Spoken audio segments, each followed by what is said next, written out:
Selamat pagi umat Tuhan, Shalom. Selamat bertemu dalam kebaikan dan cinta Tuhan. Pagi hari ini adalah pagi kemurahan bagi kita.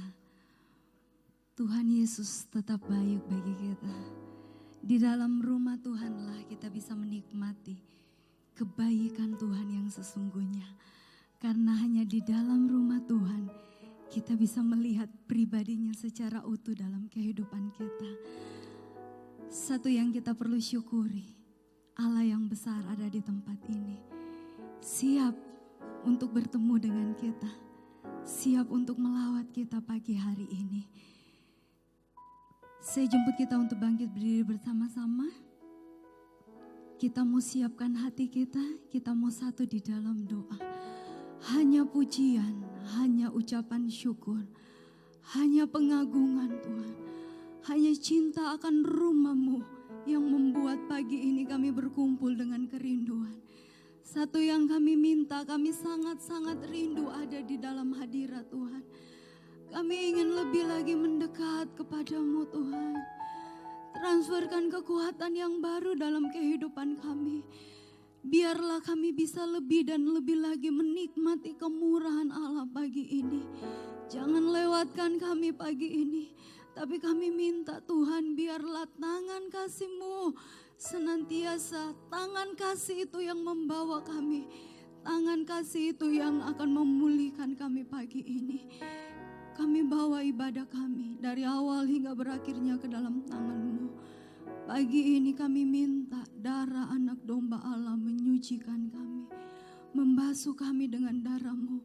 Layakan kami untuk kami bisa melihat kekudusan Allah pagi ini. Terima kasih Bapa, terima kasih.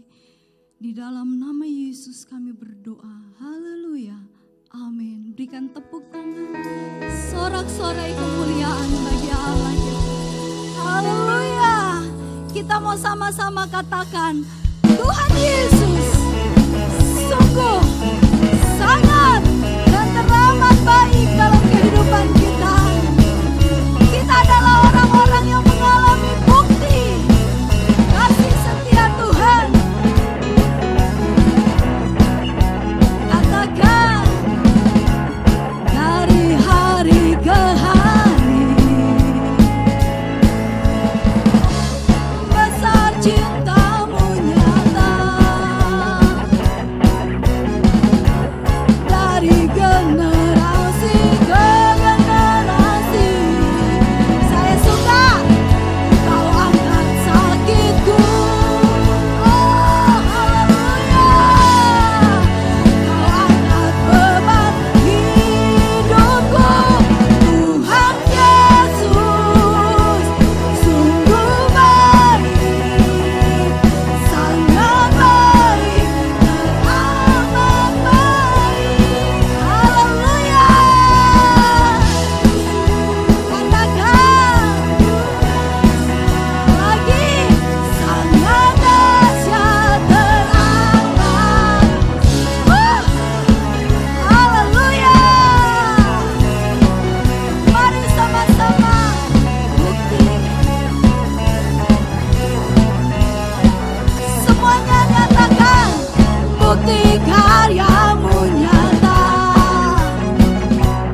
silakan duduk kembali.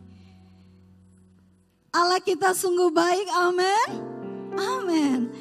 Pagi ini kita mau bersyukur. Selalu dan selalu.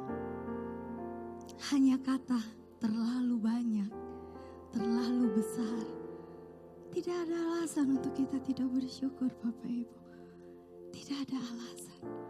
Terlalu banyak apa yang sudah Tuhan buat. Siapkan hati, bukan dengan keluhan. Saya tidak tahu apa yang kita alami seminggu ini. Tetapi pagi ini siapkan hati, menghadap Tuhan dengan ucapan syukur.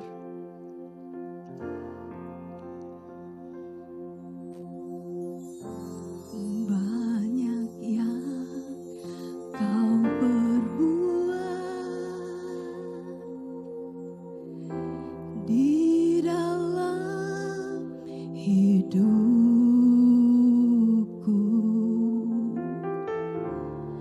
Rancangan indahmu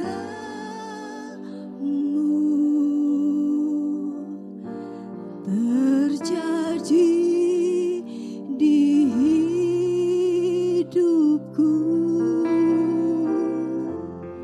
Bapa yang mengerti segala yang ku perlu, kasih-Mu sempurna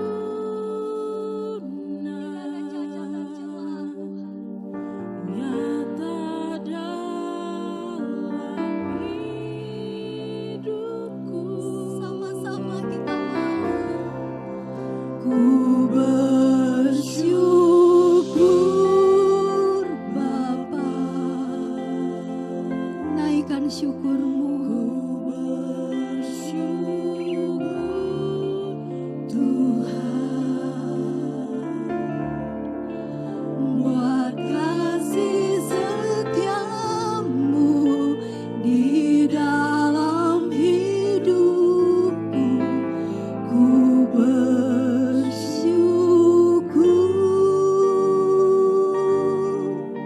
Haleluya. Ku bersyukur Tuhan. Ku bersyukur Tuhan, buat kasih setia-Mu di dalam hidupku. Ku bersyukur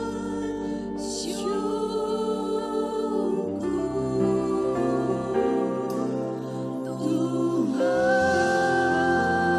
Berikan kemuliaan bagi Allah kita.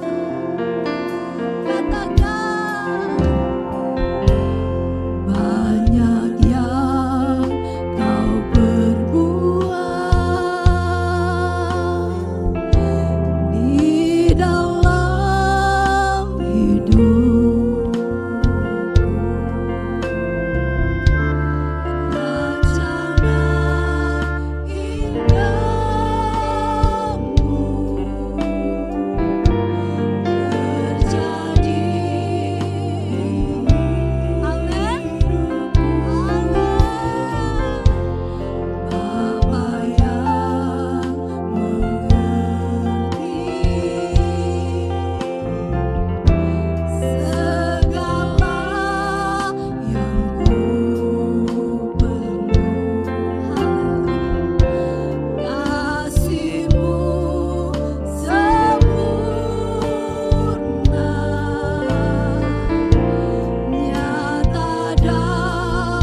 menyiapkan lebih dan lebih.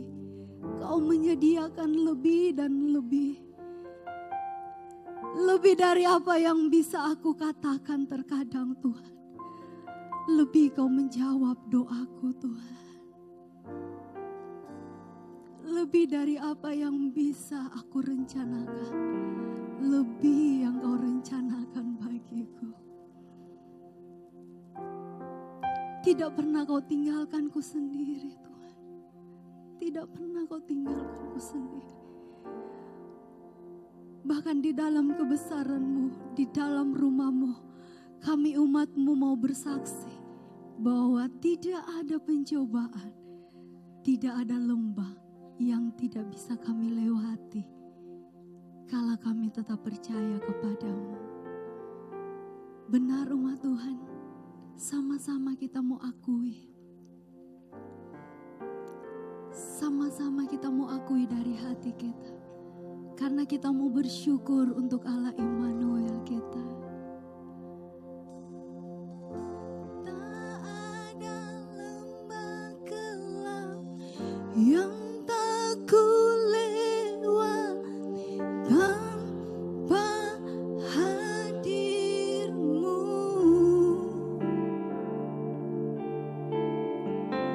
Hatiku tetap teguh.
menopang dengan kasih setia-Nya.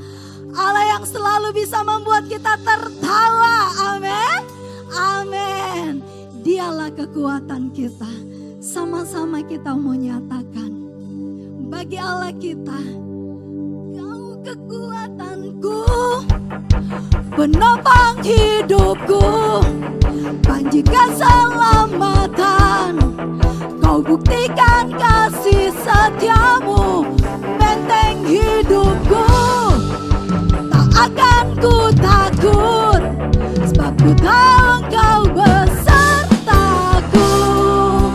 Yesus, jaminan hidupku. Haleluya. Haleluya.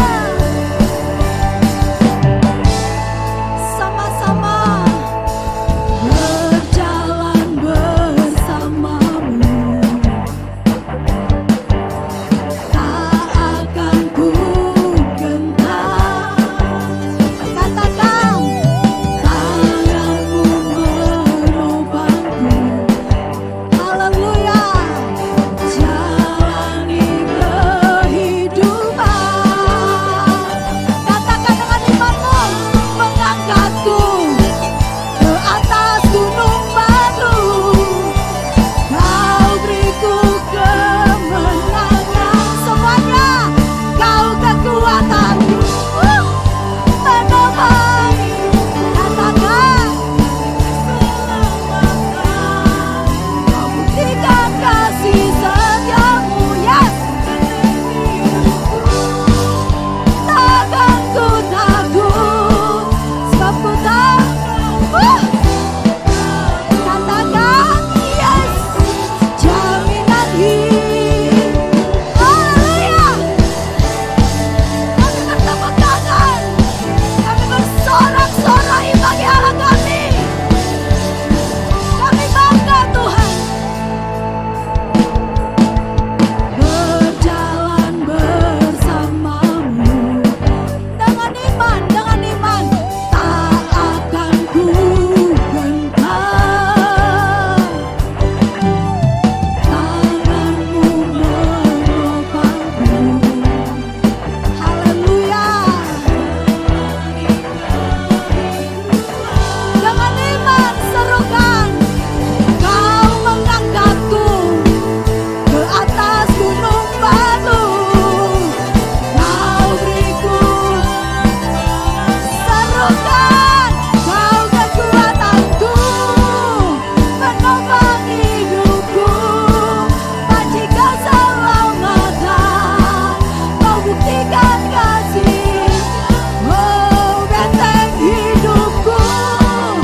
Takkan ku takut, sebab ku tahu Kau besertaku. Yesus, jaminan hidup. Haleluya. Dialah yang menjamin keselamatanmu. Dialah yang menjamin kesembuhanmu. Dialah yang menjamin pemulihanmu. Haleluya. Dia Allah segala Allah. Haleluya. Silakan duduk kembali.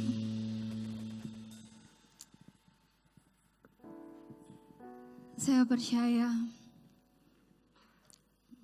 kita adalah umat-umat yang selalu kuat. Saat ini kita akan memberikan korban persembahan untuk pekerjaan Tuhan. Dan kita akan mendengarkan pengumuman.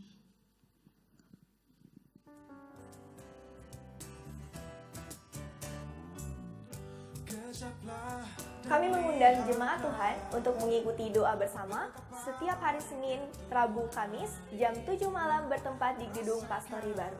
Khusus para wanita-wanita Allah, kami mengundang untuk mengikuti ibadah kaum wanita setiap hari Selasa jam 7 malam bertempat di Gereja Petra Palu. Hari Jumat ada ibadah pujian dan penyembahan jam 7 malam. Mari datang untuk menerima lawatan Allah. Dan bagi kaum pemuda, pelajar, mahasiswa, dan pekerja, bergabunglah bersama kami di ibadah Pranyut yang diadakan setiap hari Sabtu pada pukul 7 malam di Gereja Petrapalu. Bagi seluruh jemaat Allah, hadirlah ibadah minggu yang akan diadakan sebanyak 2 kali pada jam 9 pagi dan jam 6 sore. Kami juga mengundang bagi para jemaat agar membawa anak-anak Bapak Ibu sekalian untuk mengikuti ibadah Petra Kids yang akan diadakan pada hari Minggu jam 9 pagi bertempat di ruang sekolah minggu.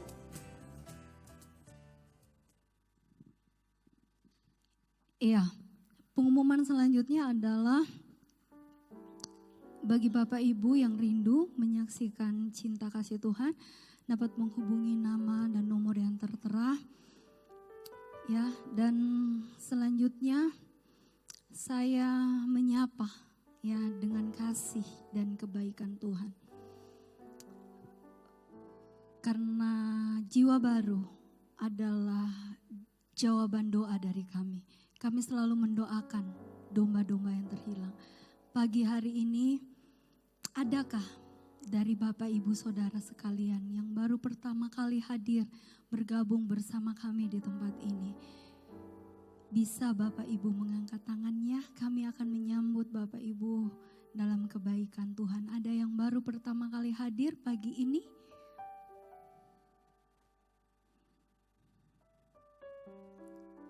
Iya, kita tetap mendukung keluarga kita di dalam doa.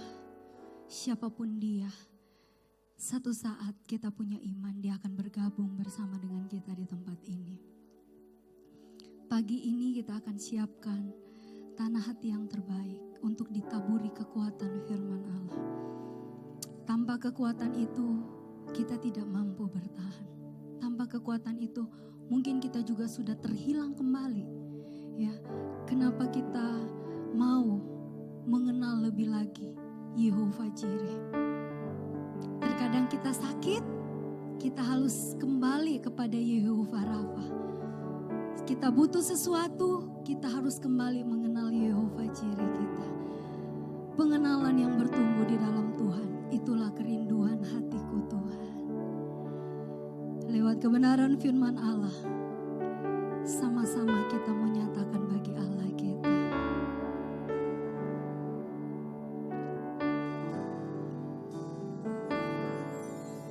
Kaulah Yehova Jireh, Kaulah Yehova Rafa,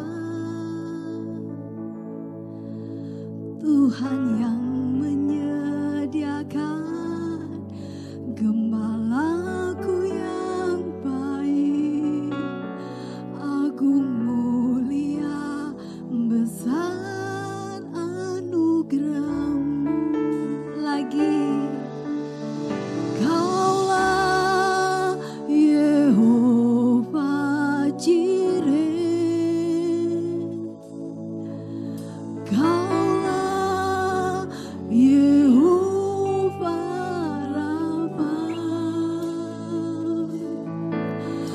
Tuhan yang menyediakan gembalaku yang baik, agung mulia besar anugerahmu. Saya jemput kita bangkit berdiri bersama-sama. Kaulah Yehova Jireh, Kaulah Yehova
Gembalaku yang baik, agung mulia besar anugerahmu. Agung mulia, agung mulia besar anugerahmu.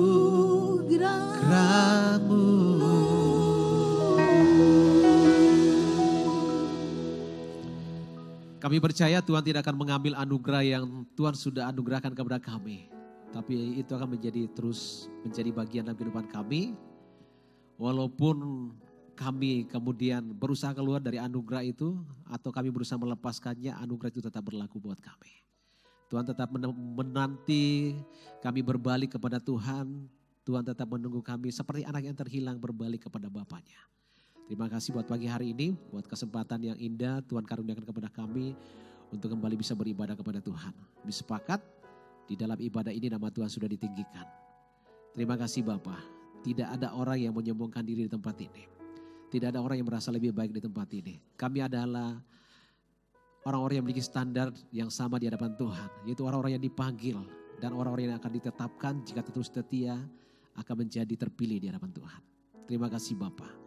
Mari Roh Kudus, mari ajar didik kami dengan firman-Mu. Hari ini firman-Mu akan dibentangkan dengan pengurapan yang Roh Kudus taruh di setiap hati kami.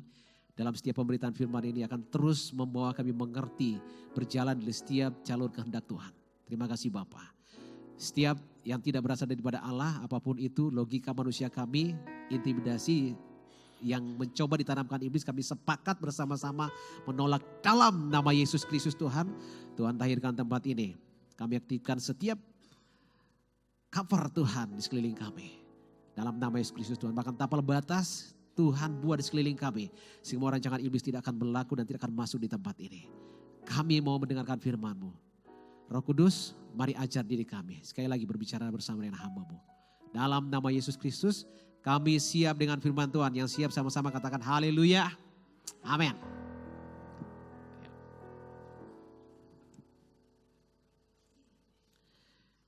Ya, shalom saudara. Puji Tuhan, kita masih diberi waktu untuk bertemu dan beribadah bersama-sama mendengarkan firman Tuhan. Saya percaya saudara kasih Tuhan, karya Yesus di kayu salib itu tidak pernah gagal. Yang setuju katakan amin. Ya, mari kita langsung buka ayat Alkitab kita di dalam Matius 13.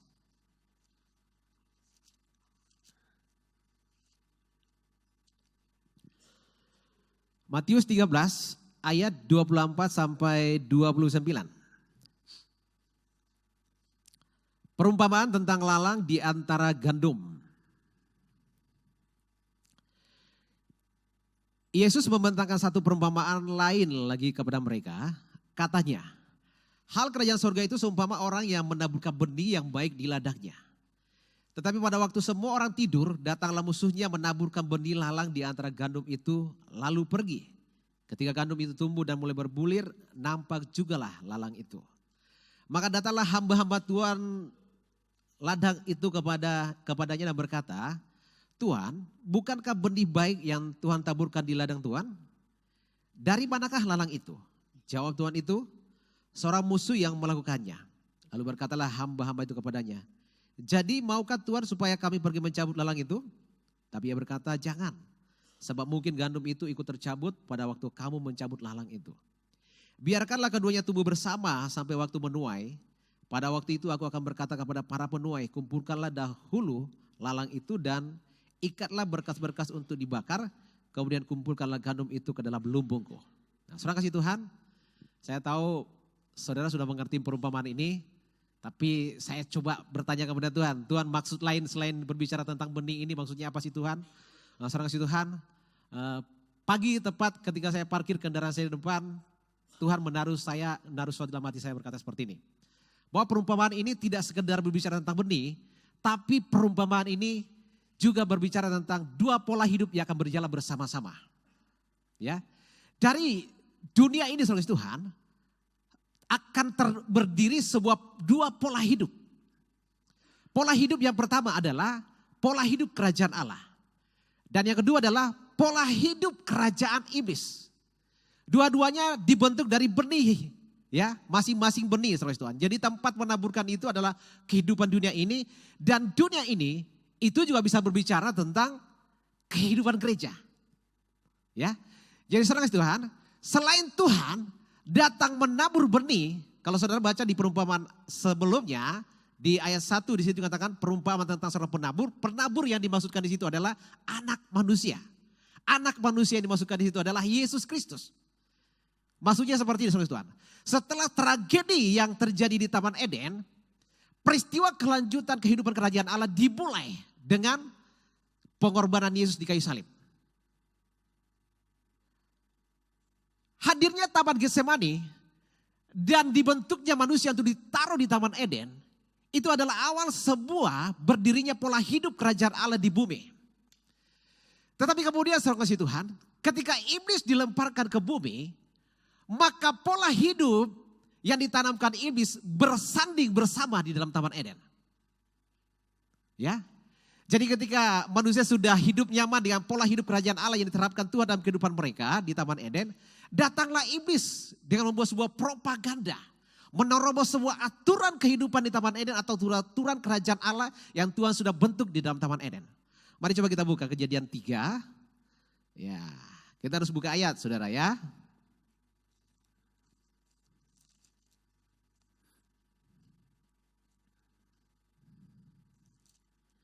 Kejadian 3 ayat 1 sampai 5. Sorry. Ya. Adapun ular yang paling cerdik dari segala binatang di darat dijadikan oleh Tuhan Allah.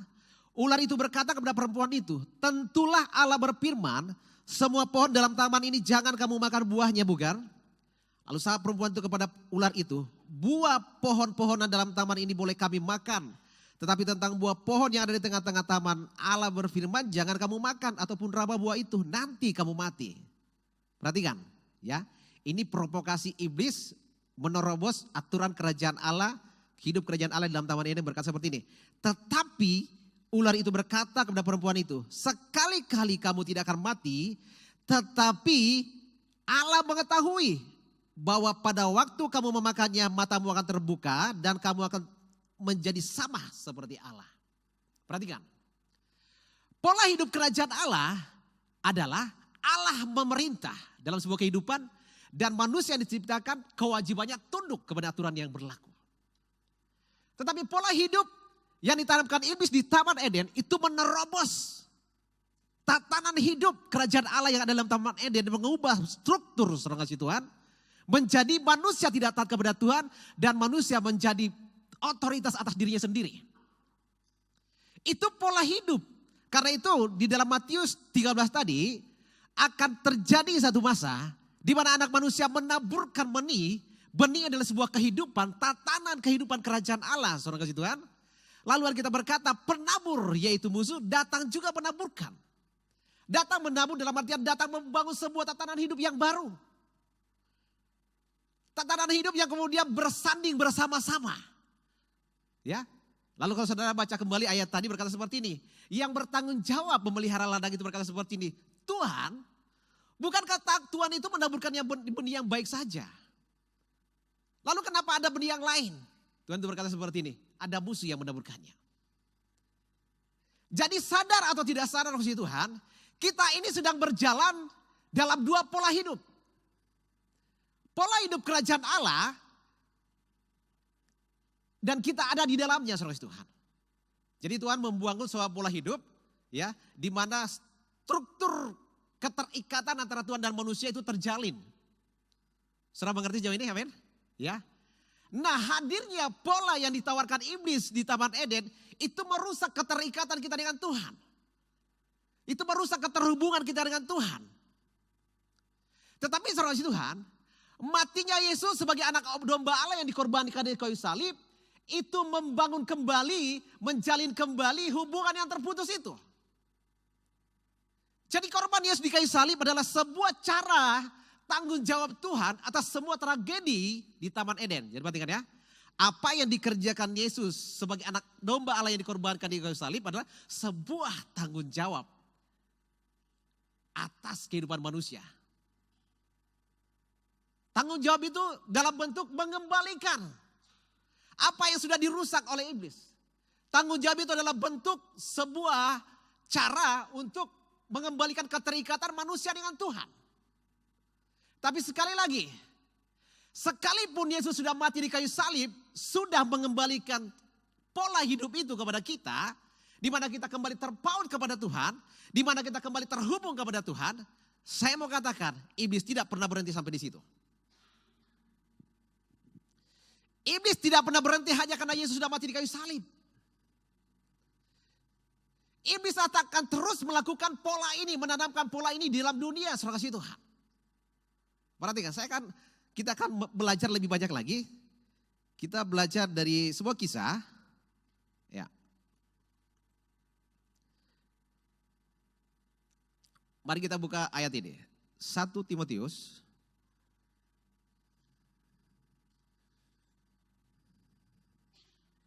Ya, 2 Timotius 3 ayat 1 sampai 5.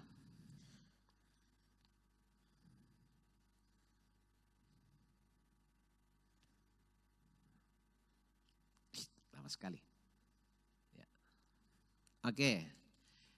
Tolong nanti jangan langsung dihapus ya, biar saya nggak buka Alkitab saya. Ini terlanjur lama bukanya, biar saya ikut ini aja. Ya. Ketahuilah bahwa pada hari-hari terakhir akan datang masa sukar. Terus sampai 5. Manusia akan mencintai dirinya sendiri dan menjadi hamba uang. Mereka akan membual dan menyombongkan diri, mereka akan menjadi pemfitnah, mereka akan berontak terhadap orang tua dan tidak tahu berterima kasih, tidak mempedulikan agama terus. Tidak tahu mengasihi, tidak mau berdamai, suka menjelekkan orang, tidak dapat mengekang diri, garang, tidak suka yang baik, suka mengkhianat, tidak berpikir panjang, berlagak tahu, lebih menuruti hawa nafsu dan daripada menuruti Allah. Secara lahiriah mereka menjalankan ibadah mereka, tetapi pada hakikatnya mereka memungkiri kekuatannya. Jauhilah mereka itu. Perhatikan. Kita semua sepakat bahwa yang dilakukan Yesus di kayu salib, sekali lagi itu untuk menjalin kembali hubungan yang terputus. Supaya kita hidup dalam tatanan dan aturan kerajaan Allah di bumi ini. Tapi sekali lagi, apa yang dikemukakan Rasul Paulus di sini di ayat ini, saudara Tuhan, itu bukti, itu tanda bahwa iblis juga terus membangun polanya. Amin saudara. Karena itu Alkitab berkata di ayat pertama, tolong ayat pertama. Ketahuilah bahwa pada hari-hari terakhir akan datang masa sukar. Saya jelaskan dulu kata masa sukar. Masa sukar di sini bukan penjajahan antikristus, belum itu yang dibicarakan Rasul Paulus. Ya, bukan masa sukar kesusahan besar yang dinubuatkan kitab Daniel, kitab Wahyu yang berbicara 3,5 tahun, bukan itu yang dimaksudkan. Tetapi saudara kasih Tuhan, yang dimaksudkan Rasul Paulus di sini adalah ada satu masa sukar di mana tatanan kehidupan manusia sudah rusak dan menjadikan moral manusia itu rusak. Sudah nangkap? Ya, moral manusia rusak dan itu kejadian di akhir zaman, saudara kasih Tuhan. Jadi pola hidup kerajaan Allah akan terus bersanding dengan pola hidup kerajaan iblis yang terbangun sampai sekarang ini. Karena itu orang jahat tetap akan ada. Orang melakukan kejahatan tetap akan ada. Orang yang melakukan dosa tetap akan ada. Amin saudara. Karena pola hidup itu tetap ada, saudara kasih Tuhan. Yang ditebus itu adalah dosa yang menyebabkan manusia terputus dengan Tuhan. Tetapi pola kerajaan iblis itu akan tetap terbangun. Amin. Karena itu di perumpamaan tadi, di Matius 13 tadi, dibiarkan tumbuh bersama. Kata Tuhan kepada orang yang mengelola kebun itu, ladang itu, biarkan tumbuh bersama. Karena kalau kau cabut sekarang, maka kemungkinan besar orang yang ada dalam pola kerajaan Allah akan ikut tercabut. Orang yang sudah diwariskan kebenaran bisa ikut tersingkir, saudara Tuhan. Karena itu Tuhan katakan, biarkan dia tumbuh bersama. Artinya, tetap akan ada dua pola hidup yang tumbuh bersama. Pola hidup kerajaan Allah berjalan, dan itu hadir karena karya Yesus di kayu salib. Tapi iblis tidak pernah berhenti sampai di situ. Dia akan terus ada. Dan mempropagandai kehidupan orang-orang percaya. Ini hati-hati deh saudara-saudara ya. Ya. Saya nyari sebuah tayangan dan saya tidak dapat. Ya, saya pernah nonton sebuah tayangan rilis dari kehidupan anak-anak muda di Korea, saudara Tuhan, di Korea Selatan. Tahun 90-an, Kekristenan di Korea Selatan itu sangat maju pesat. Bahkan sampai hari ini ada berapa gereja terbesar di Asia itu adanya di Korea. Nah, saudara kasih Tuhan, salah satunya adalah gerejanya hamba Tuhan Jo Gin Cho, saudara kasih Tuhan. Sampai ada istilah pasukan semut. Karena jemaahnya terlalu banyak dan mereka ibadah di bawah tanah, gerejanya di bawah tanah. Nah, saudara kasih Tuhan. Nah, tetapi Alkitab peneliti merilis seperti ini. Dulu di zaman itu, anak muda atau gereja Tuhan, saudara kasih Tuhan, itu 80% anak muda itu masih mencari Tuhan. Saudara perhatikan baik-baik ya. 80% anak-anak muda tahun 90-an di Korea itu masih suka cari Tuhan, masih punya niat mencari Tuhan. Tapi kemudian tahun 2000 sekian, 2017, 15, kalau salah saya lupa catatan saya, itu ada sebuah tayangan bahwa tinggal 30% anak Tuhan atau anak-anak muda yang mencari Tuhan. 50%-nya di mana? 50%-nya inilah yang kemudian menerima tawaran dari kehidupan tatanan iblis, pola hidup yang dibangun iblis itu tertarik. Sehingga hari ini saudara Tuhan, kehidupan ateis di Korea Selatan itu juga meningkat.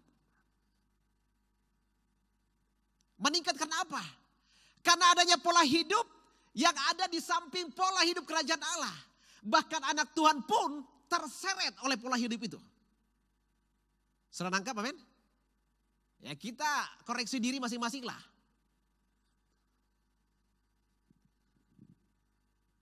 Kita gak perlu munafik lah. Ya, bahwa kita ke gereja kita bisa pulang berbuat dosa. Bahkan di dalam gereja pun kita bisa buat dosa. Alkitab sudah lebih dulu menceritakan bahwa anak Eli, 2 anak Imam Eli itu, imam yang bekerja di bait suci itu buat dosa. Itu sebuah gambaran saudara kasih Tuhan bahwa anak Tuhan pun di dalam rumah Allah pun bisa buat dosa. Kenapa? Karena pola hidup ini bergandeng, saling berdampingan saudara kasih Tuhan. Bahkan Rasul Paulus berkata seperti ini, di dalam dirimu ada keinginan yang saling berjuang. Nah, iblis memunculkan gairah yang lain supaya kita terkait dengan pola hidup yang dia bangun. Tapi Roh Kudus penurut. Saudara nangkap? Roh Kudus itu akan memimpin kita. Kalau dia sudah memimpin kita dan tidak mau, dia akan menuruti apa yang kita mau. Karena itu Alkitab berkata seperti ini. Akan ada penghakiman di rumah Tuhan. Kenapa harus ada penghakiman di rumah Tuhan? Petrus berkata seperti ini. Coba kita baca ini ya. 1 Petrus 4.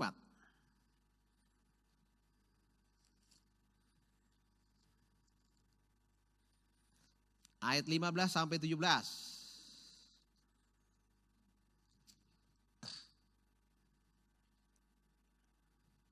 Ya. Janganlah ada di antara kamu yang harus menderita sebagai pembunuh atau pencuri atau penjahat atau pengacau. Perhatikan dulu ayat ini. Artinya akan ada anak Tuhan yang menderita karena dia menjadi seorang pembunuh. Akan ada anak Tuhan yang menderita karena dia menjadi pencuri atau penjahat atau pengacau. Ya, terus. Tetapi jika ia menderita sebagai Kristen, maka janganlah ia malu, melainkan hendaklah ia memuliakan Allah dalam nama Kristus itu. Terus. Ya, perhatikan bagian ini. Karena sekarang telah tiba saatnya penghakiman dimulai. Dan pada rumah Allah sendiri yang harus pertama-tama dihakimi. Dan jika penghakiman itu dimulai pada kita, bagaimana kesudahannya dengan mereka yang tidak percaya kepada Injil? Maksudnya apa ayat ini? Ini adalah sebuah penjelasan saudara kasih Tuhan. Di hari-hari terakhir, ya, akan ada terjadi penghakiman di rumah Tuhan. Kenapa harus ada penghakiman di rumah Tuhan? Ini kan sebuah pertanyaan yang harus kita jawab. Kalau kita sudah benar, kenapa harus dihakimi? Kan begitu logikanya, amin. Tetapi penghakiman akan jalan karena ada kesalahan di rumah Tuhan. Tetapi penghakiman akan jalan untuk kemudian memisahkan kambing dan domba di dalam rumah Tuhan. Jadi pemisahan kambing dan domba itu bukan cuma di lingkungan luar sana. Di dalam juga akan terjadi. Kenapa? Karena pada dasarnya begini. Selain kita orang percaya, menginjakkan hidup kita, kaki kita di bagian kerajaan Allah, Tetapi langkah kaki kita sebagian ada di lingkupan kerajaan iblis. Ini sebuah problem, saudara kasih Tuhan. Ini sebuah masalah yang serius. Kalau tidak serius, tidak akan terjadi penghakiman di rumah Tuhan. Amin. Dan contohnya banyak. Kalau saya ngomong Daud lagi, saudara bilang Daud lagi. Ya kan? Tapi kan Daud ngalamin yang seperti itu. Dia hidup dalam pengurapan Allah. Dia diurapi Tuhan, dia dipilih Tuhan, dia jadi imam Tuhan. Tapi dia bikin dosa juga kan? Hari ini siapa yang tidak pernah berbuat dosa?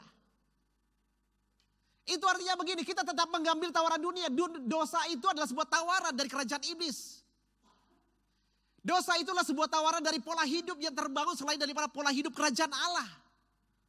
Di kerajaan Allah ada kebenaran, tapi di kerajaan iblis ada tawaran dosa. Dan kehidupan ini bersanding, berjalan bersama.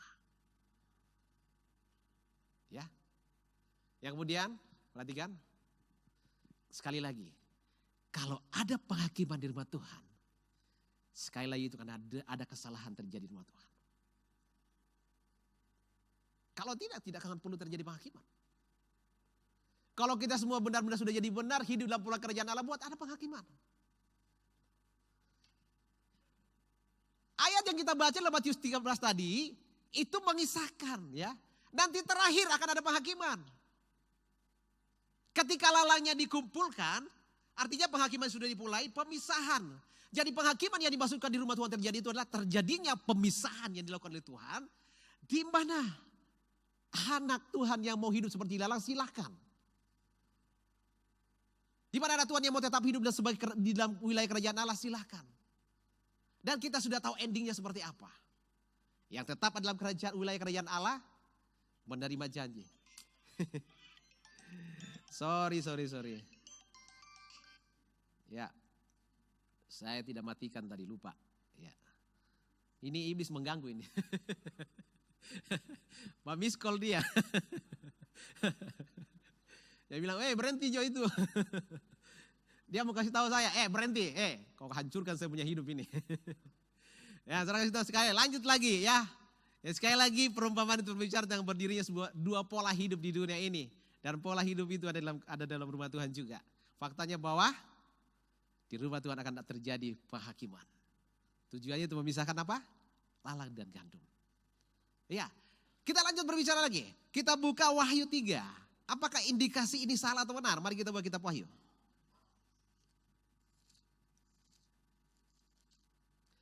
Ya, saya sudah pernah sampaikan ayat ini, tapi kita akan mencermati dengan pengertian yang berbeda. Ya, saya percaya, saya sepakat dengan saudara sepakat dengan saya dari ayat-ayat firman Tuhan ada banyak yang bisa kita pelajari, bukan cuma satu, amin. Oke. Wahyu 3 ayat 1 sampai 3. Ya. Ini pewahyuan yang diterima oleh Yohanes, murid Yesus di Pulau Patmos. Pewahyuan itu bunyinya seperti ini. Dan tuliskanlah kepada malaikat jemaat di Sardis, inilah firman Dia yang memiliki ketujuh roh Allah dan ketujuh bintang itu. Aku tahu Wahyu 13 saudara Tuhan. Wahyu 11, sorry. Wahyu 11. Salah ayat. Wahyu 11 ayat 1 sampai 3. Ya. Perhatikan. Kemudian diberikanlah kepadaku sebatang bulu seperti tongkat pengukur rupanya. Dengan kata-kata yang berikut. Bangunlah dan ukurlah bait suci Allah dan mezbah dan mereka yang beribadah di dalamnya. Terus.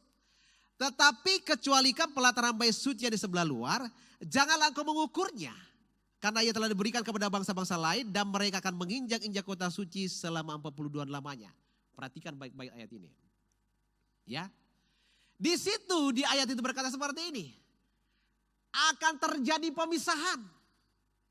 Ada orang yang dihitung Tuhan, ada orang yang tidak dihitung Tuhan. Ada yang masuk ukuran Tuhan, ada yang tidak masuk ukuran Tuhan. Yang masuk ukuran Tuhan adalah orang-orang yang berada di dalam pelataran sebelah dalam. Ngapain dia di dalam? membaca firman Tuhan. Ngapain dia di dalam? Hidup di dalam kebenaran. Ada meja roti sajian di dalamnya. Selanjutnya, buat apa dia di dalam? Ada kaki Dian, ada perkenanan Tuhan, ada terang Allah. Mereka hidup dalam tuntunan Allah, mereka hidup di dalam terang Allah. Bagian berikutnya, ada apa dalam ruang kudus itu? Ada mesbah dupa, kehidupan orang-orang percaya yang dibangun dengan penyembahan di hadapan Tuhan. Artinya apa? Yang masuk ukuran di hadapan Tuhan adalah orang percaya yang punya keterkaitan dengan Tuhan. Yang dihitung Tuhan adalah orang-orang yang terhubung terus-menerus di hadapan Tuhan. Tetapi kemudian Alkitab berkata, kecualikan pelataran sebelah luar. Kenapa dikecualikan sebelah luar? Karena kehidupan di sebelah luar itu tidak punya keterkaitan dengan Tuhan. Apa itu di luar? Ritual apa yang terjadi di pelataran luar? Ada mesbah korban bakaran di pelataran luar.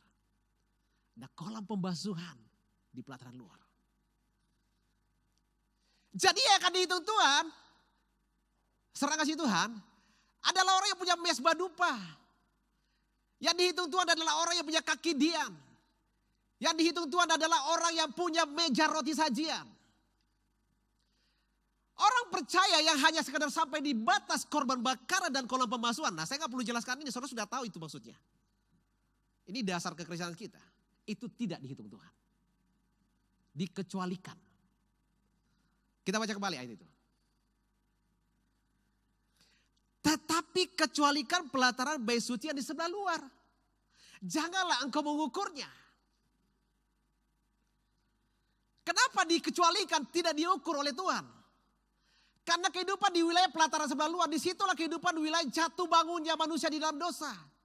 Terima Yesus, berdosa, datang lagi bawa korban. Seperti perjanjian lama. Bikin dosa, datang lagi bawa korban. Pulang bikin dosa lagi, bawa lagi korban. Basuh lagi diri. Ini tidak masuk dalam realita, akan terhitung saudara Tuhan. Karena kehidupan ini hanya sebuah pembuka saja. Tapi kita tidak hanya harus di gerbang. Amin saudara? Kalau saudara yang dihitung itu ada dalam sini, ya, lalu hanya saudara hanya sampai di depan saja, saudara tidak pernah terhubung dengan Tuhan. Kita tidak punya keterkaitan dengan Tuhan. Ini problem, ini masalah. Jadi kalau hadirnya sebuah penghakiman dalam rumah Tuhan, itu sangat terkait dengan ayat kita baca. Akan ada pengecualian di rumah Tuhan. Ya saudara, hati-hatilah dengan kehidupan kita. Karena realita yang kita jalani, selain kita ada di dalam pola hidup kerajaan Allah, pola hidup yang dibangun iblis, itu akan terus nempel. Itu akan terus berusaha bersanding. Ya, dan kalau kita tidak hati-hati, ini tawaran ini yang sebelah ini, bisa menjerumus kita. Apalagi saudara Tuhan, kalau iblis itu menjerat kita, itu tidak dengan kasar-kasar. Saudara nggak perlu takutlah dengan dulu lah, itu cara iblis yang lama. Ya, hari ini kita tidak perlu takut dengan kuntilanak, ya. Sampai orang buat TikTok-TikTokan kuntilanak apa semuanya, suster ngesot semuanya, ya. Orang nggak takut lagi dengan itu sekarang. Iblis tidak akan nakut-nakutin kita dengan wajah jahatnya, saudara kasih Tuhan hari ini. Kenapa? Karena kita punya jurus menolak. Dalam nama Yesus pergi. Dalam nama Yesus saya tengking. Itu sudah cukup membuat genderuwo lari. Itu sudah cukup membuat si suster ngesot berangkat dari tempatnya. Walaupun dia tetap ngesot-ngesot aja. Tetapi seorang kasih Tuhan, perhatikan. Iblis akan datang dengan pola yang halus. Seperti yang dikerjakan di Taman Eden. Dia masuk dengan firman Tuhan. Untuk apa dia melakukan seperti itu? Kalau saudara mengerti, kenapa ada guru palsu di akhir zaman? Itu adalah cara iblis. Guru palsu itu mengapa? Pakai firman Tuhan. Kenapa harus ada nabi palsu yang dibuatkan di kitab di firman Tuhan?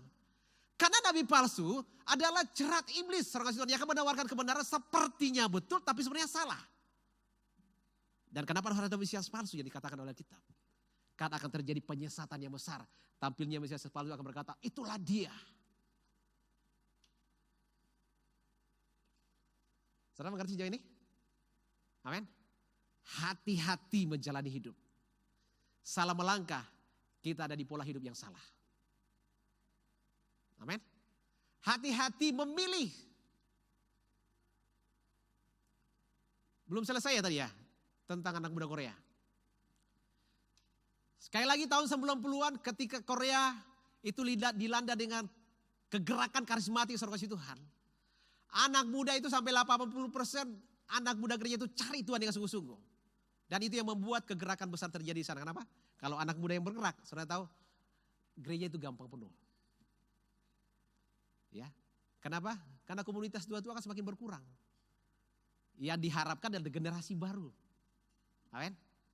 Tapi dengan hadirnya sebuah pola hidup di Korea. Hari ini siapa yang tidak kenal pola hidup Korea? Semuanya serba canggih saudara Tuhan. Bahkan sampai hari ini orang Indonesia pun dibuat seperti muka Korea. Pakai operasi plastik supaya mirip Korea. Semua tawaran kosmetik dibuat seperti Korea. Kenapa itu pola hidup yang dibangun? Dan akhirnya saudara kasih Tuhan, dengan teknologi ini, saudara tahu ini apa? Handphone ini saudara kasih Tuhan. Ini yang menjadi jerat anak muda pertama di sana. Gara-gara HP saudara kasih Tuhan, 50% anak muda di Korea itu hilang dan tidak mencari Tuhan lagi. Coba tanya sama diri kita masing-masing. Berapa banyak kita dijerat sama teknologi hari-hari ini? Saudara tahu itu pola hidup loh saudara. Bukankah tiap hari kita lebih banyak waktu bergaul dengan handphone kita? Terkadang saya begini. Saya suka lambat tidur, saya suka telat tidur. Biasa jam 1 baru saya tidur. Karena pelayanan saya cukup jauh saudara. Pulang pergi ya. Saya ngantar jemput jemaat. Habis saya antar, habis saya jemput, saya antar pulang lagi. Ya kadang-kadang jam 12, jam 10 malam, jam 11 malam baru sampai di rumah. Jam 11 malam itu tidak langsung bisa tidur. Ya, jadi buka HP sedikit, minta maaf saya ngomong yang jujur. Jam 10 malam, jam 10 malam saya masih pegang handphone. Tapi sepanjang hari tidak semuanya. Ya Tuhan, jadi buka-buka apalagi informasi apa lagi sepanjang hari ini. Saudara tahu hari-hari ini informasi yang paling akurat itu adalah informasi tentang Irjen Sambo. Ikuti perkembangannya sampai hari ini saudara Tuhan. Bayangkan nih ya, dari pagi sampai malam saudara ngikutin acaranya Sambo. Benar enggak? Itu semua jerat. Itu semua pola hidup. Lalu kadang-kadang saya sedikit nyentil sama teman-teman saya. Jam 1 malam masih aktif saya lihat. Wih WA-nya masih aktif. Messenger-nya masih aktif. Terus saya masuk. Weh tidur Jo setengah malam ini. Untung dia jawab kau juga Dan.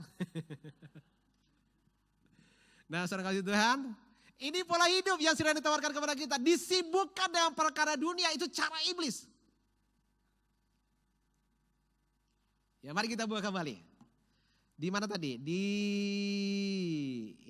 Timotius tadi. Tolong kitab Timotiusnya dibuka kembali. Ini perintah. 2 Timotius 3 ayat 1 sampai 5. Ya.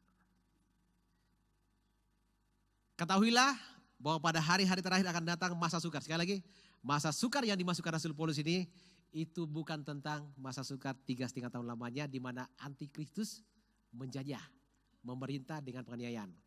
Tetapi yang dimaksudkan di sini, terus manusia akan mencintai dirinya sendiri, ya, dan menjadi hamba uang. Mereka akan membuat dan menyembuhkan diri.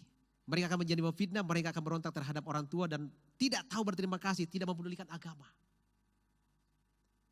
Ini berbicara tentang sebuah pola hidup yang hancur. Ayat kelima, apa yang dikatakan? Tolong. Secara lahiriah mereka menjalankan ibadah mereka. Kalau berbicara tentang ibadah itu siapa? Apakah kita termasuk di dalamnya atau tidak? Termasuk dong, kita akan beribadah juga. Jadi secara lahiriah di akhir zaman, ada banyak anak Tuhan yang tetap beribadah, tetapi pola hidupnya kerajaan dunia. Penegasan Rasul Paulus apa? Jauhilah mereka itu. Kenapa Rasul Paulus harus mengatakan jauhilah mereka itu? Karena kalau bergaul dengan orang yang pola hidup seperti ini, saudara akan masuk dengan pola hidup yang salah. Kita akan terjerat dengan pola hidup yang salah juga. Kalau Rasul Paulus katakan, jauhilah orang seperti itu.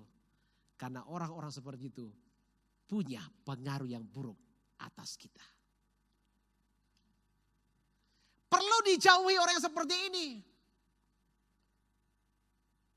Tapi bukan berarti kita harus hakimi saudara Tuhan. Karena ada masa tenggang waktu untuk orang bisa bertobat dan kembali kepada kerajaan Allah. Yang setuju katakan amin. Hari ini ada banyak kisah pertobatan yang dulu hidupnya hancur, ya tiba-tiba kembali bersaksi, saya sudah bertobat. Saya sudah kembali kepada jalan saya yang lurus. Banyak kan yang seperti itu? Ya. Itu fakta saudara Tuhan. Itu bukti bahwa memang ada pola hidup lain yang ditawarkan kepada kita selain daripada pola hidup kerajaan Allah. Nah pertanyaan seperti ini. Apakah Tuhan tidak akan bertanggung jawab dengan semua ini? Apakah Tuhan akan membiarkan hal ini terjadi kepada orang percaya? Kan itu kan menjadi pertanyaan besar saudara Tuhan. Jawabannya Tuhan tetap akan bertanggung jawab. Sama seperti ketika tragedi Taman Eden sudah terjadi, maka manusia terputus hubungannya dengan Tuhan. Apa Tuhan membiarkannya? Sepertinya membiarkan. Kenapa? Nanti berapa ribu tahun kemudian baru Yesus datang. Ini yang jenjangnya berapa ribu tahun ini, orang-orang ini hidupnya selamat gak Pak? Saudara gak pernah berpikir sejauh itu? Ya. Nasibnya orang-orang yang di antara manusia tragedi Taman Eden terus sampai Yesus hadir dan mati di kayu salib itu kan jauh sekali. Ribuan tahun. Ya. Kalau ya dari Taman Eden sampai Abraham 2000 tahun, Abraham sampai Yesus 2000 berarti 4000 tahun. 4000 tahun saudara kasih Tuhan. Nah 4000 tahun itu kan banyak orang yang hidup. Nasibnya seperti apa? Saudara gak perlu cari tahu. Nanti kita akan bahas itu sendiri, amin. Ada bahasanya sendiri, itu hidupnya di mana tuh ya. Oke, kita bahas begini, bahwa Tuhan tetap bertanggung jawab dengan tragedi yang terjadi di Taman Eden. Amin. Yesus mati di kayu salib, itu adalah bentuk tanggung jawab Tuhan. Anak domba Allah yang dikorbankan di kayu salib adalah bentuk tanggung jawab Tuhan atas tragedi yang terjadi di Taman Eden. Supaya apa? Hidup yang terputus dengan Tuhan dipulihkan kembali. Ya, saudara, kali itu kita berkata banyak yang dipanggil, sedikit yang terpilih. Di mana itu harus terjadi? Kapan waktunya harus terjadi? Waktu kita terima Yesus, kita terima panggilan. Kita semua disebut anak Allah. Tapi kalau kita berkata sedikit yang terpilih, artinya tetap akan ada yang gugur. Amin saudara. Semua kita dipanggil, tetapi tetap akan ada yang gugur. Kalau Alkitab sudah berkata seperti ini, Petrus berkata, janganlah engkau mati karena penderitaan, karena kau jadi orang jahat. Petrus berbicara sama siapa? Petrus sudah berbicara dengan orang-orang yang sudah terima Yesus. Jangan sampai kau mati karena kau jahat. Karena kau berbuat kesalahan, karena kau mencuri dan membunuh. Artinya ini orang-orang percaya sudah dipanggil, tapi kemudian gugur. Kan repot, kasihan kita. Sudah terima Yesus, tapi tidak terhitung.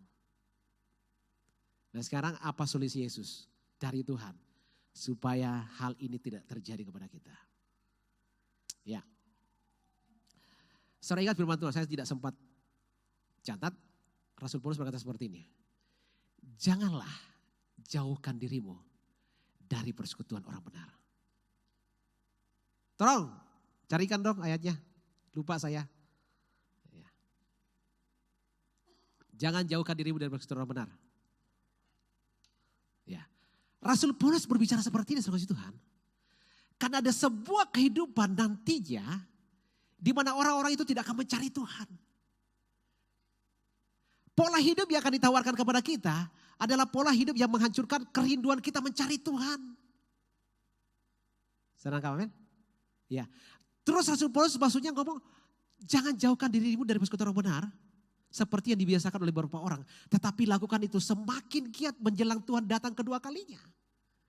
Kenapa? Sekali lagi, karena hanya orang-orang yang mencari Tuhan yang akan dihitung oleh Tuhan.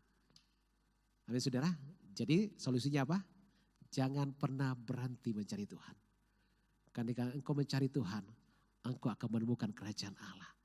Ketika engkau mencari Tuhan, engkau akan menemukan kebenaran yang membuat engkau terhubung dengan Tuhan. Yang kedua, apa solusi Tuhan Yesus Tuhan dalam hal ini? Solusi Tuhan Yesus supaya hal ini tidak terjadi dalam kehidupan orang percaya tidak perlu terjela dan tidak perlu tersingkir di hari penghakiman, tidak perlu dikecualikan sebagai orang yang tidak terhitung, maka Yesus sebelum dia naik ke surga, dia memberikan Roh Kudus-Nya. Ini solusi kedua. Baru tadi pagi Tuhan ngasih pengertian di hati saya. Karena saya selalu bertanya, apa dasarnya para murid takut ketika Yesus berkata seperti ini?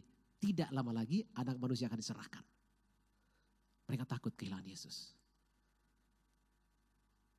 Saudara tahu apa yang Tuhan taruh di hati saya? Seperti ini yang Tuhan taruh. Ya. Para murid itu berpikir, kami sudah ikut Yesus. Kami sudah tinggalkan semuanya. Ya. Terus kalau Yesus naik ke surga, siapa yang mempertanggungjawabkan kami? Kami sudah terima korban penebusan Yesus di kayu salib. Kami sudah layak di hadapan Tuhan. Kami sudah menerima kehidupan kekal. Terus kalau Yesus naik ke surga, bagaimana dengan kami? Apakah keselamatan itu masih bisa dipertanggungjawabkan Tuhan? Apakah karya Tuhan di kayu salib itu bisa dipertanggungjawabkan, masih bisa dipertanggungjawabkan ketika Yesus naik ke surga? Ada yang bertanya sejauh itu? Perhatikan. Seperti tragedi Taman Eden, Yesus mati di kayu salib sebagai sebuah tanggung jawab. Yang baik-baik. Roh Kudus diberikan kepada kita setelah Yesus naik ke surga. Itu adalah bentuk tanggung jawab untuk orang percaya yang tinggal di bumi. Nangkap amin? Jadi Roh Kudus itu diberikan kepada kita sebagai bentuk tanggung jawab. Karena itu Yesus berkata seperti ini. Dalam ketakutan para murid Yesus berkata, aku tidak akan membiarkan engkau sama seperti anak ayam yang kehilangan induknya. Tapi aku akan mengutus Rohku. Rohku itu, Roh Kudus itu akan membimbing kamu kepada kebenaran dan menyertai kamu sampai kesudahan zaman. Itu bentuk tanggung jawab setelah Yesus naik ke surga. Karena Yesus secara fisik hadir di bumi ini melakukan tanggung jawab. Amin. Lalu setelah naik ke surga, tanggung jawab secara fisik itu selesai. Amin. Lalu siapa yang akan meneruskan tanggung jawab itu? Yang meneruskan tanggung jawab itu adalah Roh Kudus. Sehingga Yesus berkata seperti ini. Dia tidak akan mengerjakan apa yang dari dia sendiri, tapi dia akan mengerjakan apa yang dia dengar dari saya. Sama seperti Yesus ketika dia hadir di bumi ini, dia tidak mengerjakan sesuatu dari dia sendiri, tapi dengan dia melihat Bapa, baru dia kerja. Dia mendengarkan Bapa, baru dia kerja. Roh Kudus juga seperti itu. Dia mendengarkan apa yang dikatakan Yesus, baru dia kerja. Itulah kenapa disimpulkan kepergian Yesus diganti dengan peran Roh Kudus. Itulah sebuah tanggung jawab. Roh Kudus dihadirkan bagi setiap orang percaya saudara Tuhan. Supaya orang-orang percaya itu tetap terhubung kepada Tuhan. Yang setuju katakan amin. Kalau Roh Kudus tidak ada dalam kehidupan kita, saya mau katakan kita susah terhubung dengan Tuhan. Kehadiran Roh Kudus itu sama dengan kehadiran Yesus di bumi. Dengan hadirnya Yesus, para murid orang percaya mula-mula terhubung dengan Tuhan. Dan dengan hadirnya Roh Kudus itu membuat kita terkait dan terhubung dengan Tuhan. Kenapa? Peranan Roh Kudus itu apa? Membimbing kita pada kebenaran. Supaya kita memerdekakan. Ketika kita mengerti kebenaran, yang kita tahu apa? Yang kita tahu Tuhan. Yang kita tahu pola hidup dalam kerajaan Tuhan itu seperti apa. Dengan kata lain, dengan mengerti kebenaran, kita terkait dan terhubung dengan Tuhan. Itulah sebabnya Yesus berkata, carilah dahulu kerajaan Allah dan kebenarannya. Bagaimana menemukan kebenaran? Biarkan Roh Kudus berperan penting dan lakukan kerjaan dalam kehidupan kita. Karena itu Tuhan katakan jangan mendukakan dia. Kalau mendukakan dia tidak akan berperan dalam kehidupan kita dan kita tidak akan terhubung dengan Tuhan. Amin. Jadi Roh Kudus dihadirkan, diberikan kepada orang percaya sebagai gantinya Yesus di bumi ini. Itulah sebuah tanggung jawab Yesus. Supaya jangan kita berhenti terhubung. Itu yang ditakutkan para murid. Dan sejauh ini, ya, Alkitab berkata dia akan menyertai kita sampai kepada kesudahan zaman. Bahkan saudara kasih Tuhan, waktu kita di dalam penghakiman, Roh Kudus itu punya peranan penting. Ya, Yesus berkata seperti ini, kalau engkau dihakimi, kamu tidak perlu takut. Ya, karena pada saat itu ketika engkau dihakimi dan dituduh, pada saat itu Rohku akan memberitahu apa yang harus kamu katakan. Saya suka ikut perdebatan di media sosial sama Tuhan. Berapa hari yang lalu saya buat status di grup perdebatan itu. Saya cuma ngomong seperti ini. Saya buat status, tidak ada yang komen sama sekali. Jadi bentuk tanggung jawab Tuhan supaya tidak terjadi seperti yang dinubuatkan. Ada domba yang kemudian disingkirkan. Ada penghakiman di rumah Tuhan supaya kita tidak termasuk orang yang tersingkir sama Tuhan. Roh Kudus sudah Tuhan berikan kepada kita. Biarkan dia berperan dalam kehidupan kita. Biarkan dia mengerjakan bagiannya dan kita tunduk kepada peranan Roh Kudus. Jangan dugakan dia. Karena dialah yang menggantikan peranan Yesus di bumi ini. Yang membuat kita tetap terhubung dengan Allah Bapa di surga. Yang setuju katakan amin. Ya, sekali lagi kita diperhadapkan kepada dua pola hidup. Pola hidup kerajaan Allah dan pola hidup kerajaan iblis. Hati-hati, beda-beda tipis. Ya, gambaran beda tipis itu dengan hadirnya nubuatan guru palsu, nabi palsu dan mesias palsu, itu akan membuat beda tipis kebenaran yang asli dan kebenaran yang palsu. Oke, tutup Alkitab kita, mari kita datang kepada Tuhan.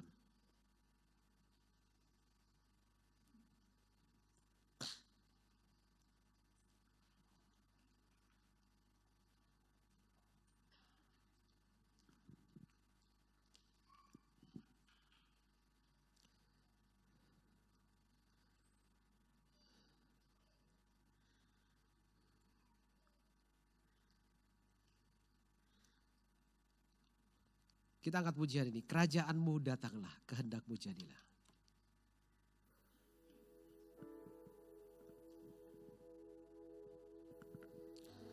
Setiap kita bangkit berdiri di hadapan Tuhan. Kita sepakat dengan apa yang kita dengarkan sama-sama. Kerajaanmu datanglah, kehendakmu jadilah di bumi seperti di surga. Kerajaanmu datanglah, kehendakmu jadilah di bumi seperti di surga. Muliakanlah Raja, segala raja, penguasa di udara diruntuhkan. Biarlah nama Tuhan ditegakkan sekarang. Kemuliaan kuasa-Nya atas kita. Kerajaanmu datanglah. Nyanyikan sama-sama. Kerajaanmu datanglah, kehendakmu jadilah di bumi seperti di surga. Kerajaanmu datanglah, kehendakmu jadilah di bumi seperti di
kita menyembah Allah kita. Masuk dalam kerajaannya. Haleluya. Ya Rama Shikaramata Karamanalabaya Shikaramu. Mari menyembah Tuhan. Biarkan hidupmu tetap terhubung di hadapan Tuhan lewat penyembahanmu. Ibiriata Karamanalabaya Shiririnalabata Karamanalabaya Shikaramu.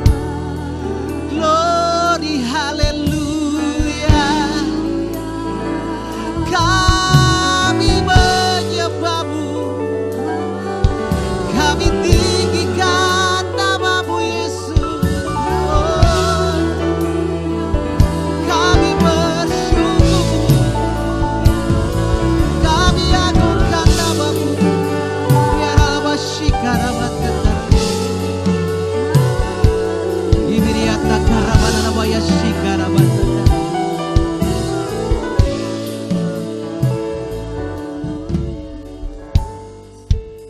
Doa pola hidup tetap akan terbangun sampai segala sesuatunya berakhir. Tetap akan ada yang gugur. Tetap akan ada yang tersingkir. Karena itu Tuhan memberikan kebenarannya kepada kita lewat bimbingan Roh Kudus sebagai sebuah tanggung jawab ketika dia naik ke surga. Roh Kudus diberikan kepada kita supaya pekerjaan Tuhan itu tetap jalan.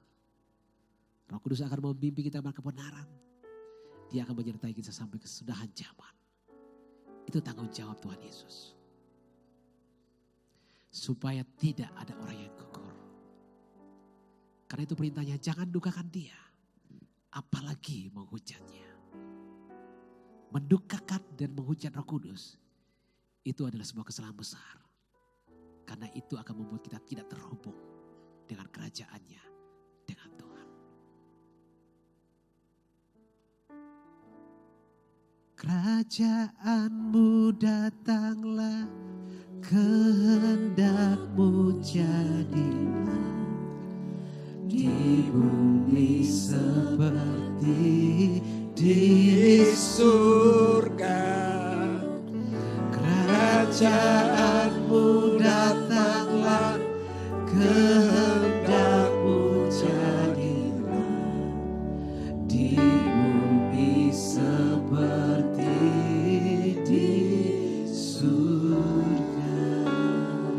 terima kasih Tuhan atas firman-Mu. Kami percaya Tuhan bahwa firman-Mu ya dan amin. Beri kami roh membedakan agar kami dapat membedakan yang mana yang jahat, yang mana berasal dari kerajaan-Mu. Kami rindu menyenangkan Engkau Tuhan. Kami percaya melalui firman-Mu. Pimpin kami dengan Roh-Mu yang kudus untuk masuk rencananya Bapa. Kami percaya bahwa firman-Mu akan tergenapi.